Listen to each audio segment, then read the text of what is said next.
Hey y'all, I pray all is well with you all today. In today's video, I want to talk about part 1 of how God is guiding my healing journey. My journey began when the pandemic hit in 2020. I was living with my grandmother. I was active in church, but things had started getting bad in my home. A relative had been verbally abusing me for years. And I decided that I wasn't going to take it anymore. So I left with only one suitcase, the clothes on my back, and the shoes on my feet. I decided to go visit family in Texas, but some of my family members were moving back to our home state.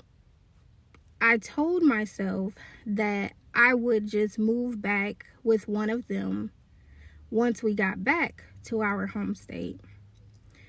But once I got to Texas, I enjoyed it and decided that I no longer wanted to move back to our home state. So I prayed and told God that I didn't want to move back. He answered me in a dream that night and basically confirmed to me and told me not to move back because I would regret it and I would want to come back home to Texas.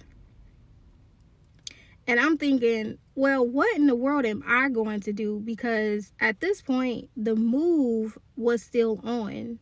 So he caused a situation to arise that caused the move to get canceled. After that, he used a family member to confirm to me that I was moving here.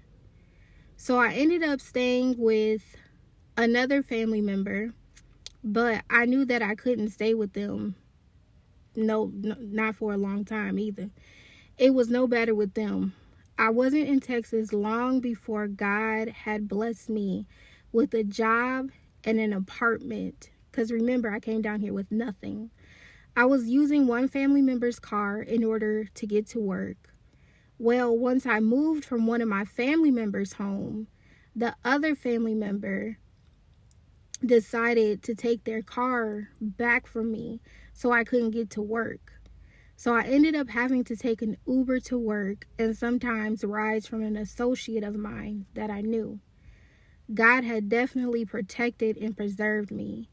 I was literally by myself with intermittent support from one family member that was down here in Texas.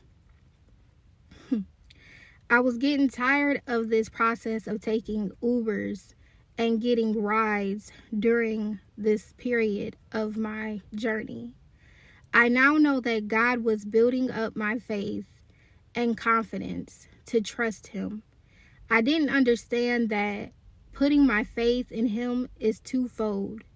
Trusting God is part of the healing process. I'll talk about that more on a later time.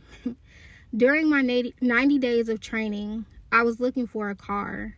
Every time I contacted a car dealership, I would get rejected. Stay tuned for part 2. If you feel comfortable enough, share your story in the comment section. I would love to chat with you. Don't forget to like, comment, share, and subscribe. Bye.